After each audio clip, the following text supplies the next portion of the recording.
Hi అండి, welcome back to my channel Sravani Ujju. Last 3 videos నుంచి నేను బ్లౌజ్ పార్ట్, బ్యాక్ పార్ట్, అలాగే హ్యాండ్స్ ఎలా కటింగ్ చేయాలని చెప్పాను. ఈ కటింగ్ చేసింది నేను లైనింగ్ బ్లౌజ్ కట్ చేశాను. లైనింగ్ పీసు ఫ్రెండ్స్, లైనింగ్ పీస్ని కట్ చేశాను కదా. ఈ లైనింగ్ పీస్ని ఒరిజినల్ క్లాత్ మీద ఎలా సెట్ చేసుకోవాలి, మనకు క్లాత్ తక్కువ ఉన్నా ఎక్కువ ఉంటే ఎలాగైనా అడ్జస్ట్ చేసుకోవచ్చు అండి. క్లాత్ తక్కువ ఉన్నప్పుడు ఎలా అడ్జస్ట్మెంట్ చేసుకోవాలో నేను మీకు ఇప్పుడు చెప్తాను. ఒకసారి చూడండి. ముందు మీరు సెట్ చేసుకోండి. డైరెక్ట్గానే కట్ చేయకూడదండి. మనం హ్యాండ్స్ కానివ్వండి, అలాగే ఏ పార్ట్నైనా కానీ మనము క్లాత్ ఉందనేసి చకచక కట్ చేయకూడదండి. ముందు చెక్ చేసుకోవాలి మనకున్న క్లాత్కి మనం తీసుకున్న మెజర్మెంట్ పీస్కి సెట్ అవుతుందా లేదా. నేను ఇప్పుడు సెట్ చేసుకుంటాను, ఆ తర్వాత సెట్ అయిందంటేనే కట్ చేస్తాను. చూపిస్తాను చూడండి. హ్యాండ్స్ దగ్గర హ్యాండ్స్ వేసుకుంటాను. ఇది 2 ఫోల్డింగ్స్ వేసుకున్నాం కదా. ఇక్కడైతే పీస్ పడుతుందండి సింగిల్. నాకేంటంటే ఈ శారీ పన్నాకి ఇక్కడ బిగ్ బార్డర్ వచ్చింది, అలాగే ఇక్కడ స్మాల్ బార్డర్ వచ్చింది. సో నేను బిగ్ బార్డర్ వేద్దాం అనుకున్నాను కాబట్టి ఇలా వేస్తున్నాను. ఈ సైడ్ వేస్తున్నా. ఇక్కడ ఇది సెట్ చేసుకున్నాను కదా. ఇప్పుడు బ్యాక్ పార్ట్ చెక్ చేసుకుంటాను. ఒకసారి చెక్ చేసుకోవాలండి. మనము ఒకేసారి కట్ చేయకూడదు. కట్ చేసుకున్నప్పుడు ఏంటంటే మనకి పీసులు అతుకులు ఎక్కువ పడతాయండి. అలా కాకుండా నీట్గా వచ్చేలాగా ఒక్కసారి చెక్ చేసుకోండి. మీకు ఇప్పుడు ఒక విషయం చెప్పాలండి. నేను last video front part cutting video upload చేసినప్పుడు ఒక అన్న కామెంట్ చేశాను, బ్లౌజ్ పీస్ని క్రాస్ అలా వేసుకోకూడదని. నా ఇంటెన్షన్ అది కాదన్నా, మీకు ఈ వీడియోలో పరంగా చెప్తున్నాను. నేను లాస్ట్ వీడియో మొత్తం కంప్లీట్ అయిపోయిన తర్వాత ఫ్రంట్ పార్ట్ను తీసుకొని స్ట్రైట్ ఇలా వేసుకోవాలి, క్రాస్ ఇలా వేసుకోవాలని చెప్పాను. కానీ ఒకటి చెప్తున్నాను ఫ్రెండ్స్, ఎప్పుడైనా సరే కట్ చేసిన ఫ్రంట్ పార్ట్ని క్రాస్ తీసుకోకూడదు, బ్యాక్ పార్ట్ని క్రాస్ తీసుకోవాలి. ఇప్పుడు మళ్ళీ ఈ వీడియోలో నేను బాగా అర్థమయ్యేటట్టు చెప్తాను. మేబీ నా మిస్టేకే అయి ఉంటుంది, అది ఎక్స్ప్లెనేషన్లో చిన్న మిస్టేక్ అయింది. ఈ వీడియోలో చూడండి. నేను ఇప్పుడు ముందు అడ్జస్ట్ చేసుకుంటున్నాను ఫ్రెండ్స్. ఎలా, ఇప్పుడు నాకు క్లాత్ కొంచెం ఎక్కువ ఉంది కాబట్టి నేను ఎలాగైనా వేసుకోవాలన్నట్టు సెట్ చేసుకుంటున్నాను. చూసారా ఎంత పర్ఫెక్ట్గా వేసుకున్నానో. ఇక్కడ హ్యాండ్స్ తీసాను, అలాగే ఇక్కడ బ్యాక్ పార్ట్, ఇక్కడ ఫ్రంట్ పార్ట్ తీసాను. ఇక్కడ కూడా నాకు క్లాత్ ఉంది కాబట్టి షేప్ పట్టీలు ఇక్కడ వచ్చేస్తాయి. ఎక్స్ట్రా పీస్ ఏదైనా ఉంటే మనము ఉక్స్ పట్టీకి, కాజా పట్టీకి వాటికి వాడుకుంటాం కదా, వాటికి యూజ్ చేసుకోవచ్చు. ఇప్పుడు ఇదే మెజర్మెంట్తో నేను కట్ చేస్తానండి. ఇక్కడ చూసారా, ఆ డౌట్నే క్లారిఫై చేయడానికి మెయిన్గా ఈ వీడియో తీస్తున్నానండి. నేను ఇక్కడ చూపిస్తాను మీకు స్ట్రైట్ కటింగ్ ఎలా చేసుకోవాలన్నది. ఇప్పుడైతే నేను స్ట్రైట్ కటింగే చూపిస్తున్నా. అడ్జస్ట్మెంట్ చేసుకోవాలండి. ఎక్కువ తక్కువ ఏదైనా ఉంటే అడ్జస్ట్మెంట్ అన్నది చేసుకోవాలి. ఇప్పుడు సెట్ అయింది కదా. ఇప్పుడు మొత్తం ఇవన్నీ తీసేసుకొని ఇప్పుడు నేను క్లాత్ని సెట్ చేసుకుంటాను. ఇప్పుడు 2 ఫోల్డ్స్ ఉంది కదా, ఈ 2 ఫోల్డ్స్ని ఇంకో 2 ఫోల్డ్స్ చేసుకోవాలి. ఇలా చేసుకొని ఇలా, అంటే ఫోల్డింగ్ మన వైపు ఉండాలి, ఖర్చులు మనకు ఆపోజిట్ ఉండాలి. ఇలా తీసుకొని ఇక్కడ ఎక్స్ట్రా ఉంది కదా, దీనికి ఎక్స్ట్రా పీస్ పడుతుందండి. ఈ ఎక్స్ట్రా పీస్ పడేటప్పుడు కూడా మనం కట్ చేసుకున్నప్పుడు ఇక్కడి నుంచే కట్ చేసుకోకూడదండి. ఇప్పుడు ఒక చిన్న టిప్ చెప్తాను చూడండి.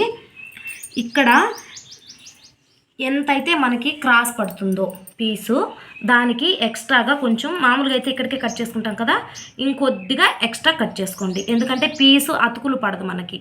ఒకవేళ అతుకు పడినా ఇలా పొడవు అన్నది సెట్ అయిపోతుంది. ఇక్కడ దీనికి చూసారా స్ట్రైట్ కట్ చేసుకుంటాను నేను.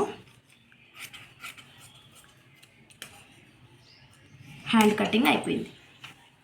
ఇప్పుడు ఇదే ఫోల్డింగ్ మీద పెడతాను చూడండి. ఇలా బ్యాక్ పార్ట్ కటింగ్ కూడా అంతే అండి. బ్యాక్ పార్ట్ కటింగ్ చేసేటప్పుడు కూడా ఒక్కసారి క్లాత్ని అడ్జస్ట్ చేసుకొని ఇలా ఫోల్డింగ్ మన వైపు ఉండాలి, ఖర్చులు ఆపోజిట్ వైపు ఉండాలి. ఇలా పెట్టేసుకొని కొంచెం క్లాత్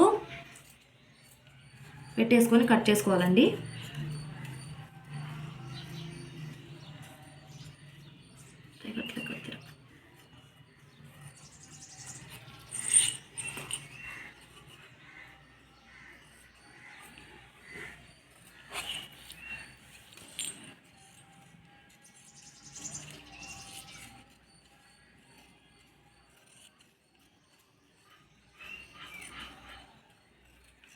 ఇక్కడ పెట్టుకున్నాను కదా. ఇప్పుడు ఫ్రంట్ పార్ట్ ఎలా కట్ చేస్తానో చూడండి.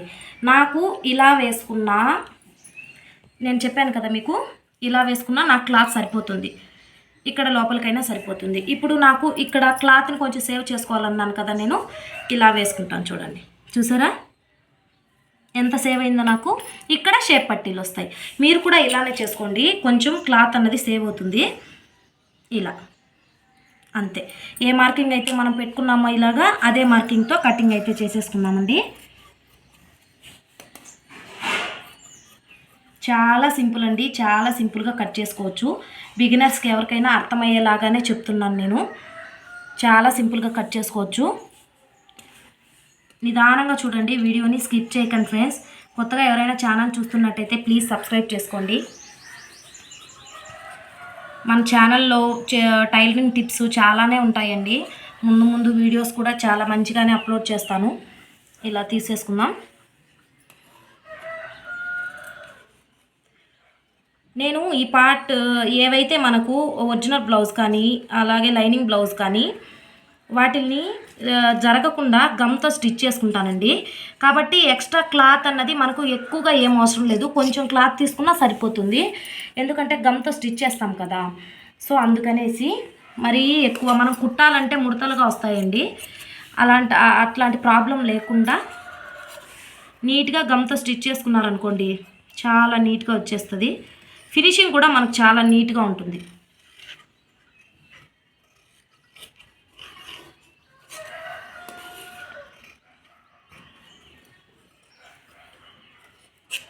చూసారా ఎంత నీట్గా అయిపోయిందో. అంతే అండి, ఫ్రంట్ పార్ట్ అయిపోయింది, అలాగే బ్యాక్ పార్ట్, అలాగే హ్యాండ్స్. ఇప్పుడు షేప్ పట్టీలు కూడా నేను తీసేస్తాను. చూడండి ఒక్కసారి, ఏ సైడ్ మీకు అడ్జస్ట్మెంట్ అవుతుందో ఆ సైడ్ ఒక్కసారి చెక్ చేసుకొని కట్ చేసుకోండి.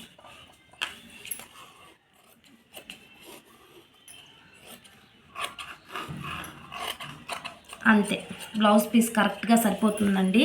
ఇలా అడ్జస్ట్మెంట్ చేసుకుంటూ కుట్టుకోండి, ఒకేసారి కట్ చేయకండి ఫ్రెండ్స్. మన క్లాత్ సరిపోకపోయిందంటే మళ్ళీ వేస్ట్ అయిపోతుంది. అలా కాకుండా ఒక్కసారి సెట్ చేసుకొని ముందు, కాకపోతే మనకి 2 మినిట్స్ 3 మినిట్స్ 2 to 3 మినిట్సే మనకు వేస్ట్ అవుతుందండి. మనం సెట్ చేసుకుంటే చాలా నీట్గా ఉంటుంది. తొందరపడి కట్ చేసామనుకోండి మనకి ఒరిజినల్ క్లాత్ అన్నది వేస్ట్ అయిపోతుంది, మళ్ళీ చాలా ఇబ్బంది పడాల్సి వస్తుంది. ముందు లైనింగ్ కట్ చేసుకోండి. మీరు లైనింగ్ కట్ చేసుకుని ఆ తర్వాత ఒరిజినల్ పీస్ కట్ చేయండి, కొంచెం బెనిఫిట్ అయితే ఉంటుందని నేను చెప్తున్నాను. నా కటింగ్ స్టైల్ మొత్తం ముందు నేను లైనింగే కట్ చేస్తానండి, ఒరిజినల్ పీస్ని అయితే నేను కట్ చేయను. ఎందుకంటే ఏదైనా మిస్టేక్ అయితే ముందు ఒరిజినల్ పీస్ మళ్ళీ మనకు వేస్ట్ అవుతుంది కదా, అందుకనేసి. వీడియోని ఇంతవరకు చూసినందుకు చాలా థ్యాంక్ యూ ఫ్రెండ్స్. అలాగే నన్ను ఇలానే సపోర్ట్ చేయండి. ఇలాంటి మరిన్ని వీడియోస్ మీ ముందుకు తీసుకొని వస్తాను. ఛానల్ని సబ్స్క్రైబ్ చేసుకోండి. ఈ వీడియో నచ్చినట్టయితే లైక్ చేసి షేర్ చేసి కామెంట్ చేయండి. షేప్ బెల్ట్ కూడా ఫినిష్ అయిపోయింది సక్సెస్ఫుల్గా. మనకి బ్లౌజ్ పీసు ఒరిజినల్ క్లాత్ని మనం యాడ్ చేసేసాము. దీన్ని ఎలా యాడ్ చేయాలి, ఎలా కుట్టాలన్నది నెక్స్ట్ వీడియోలో కూడా మీకు చూపిస్తాను. Bye friends.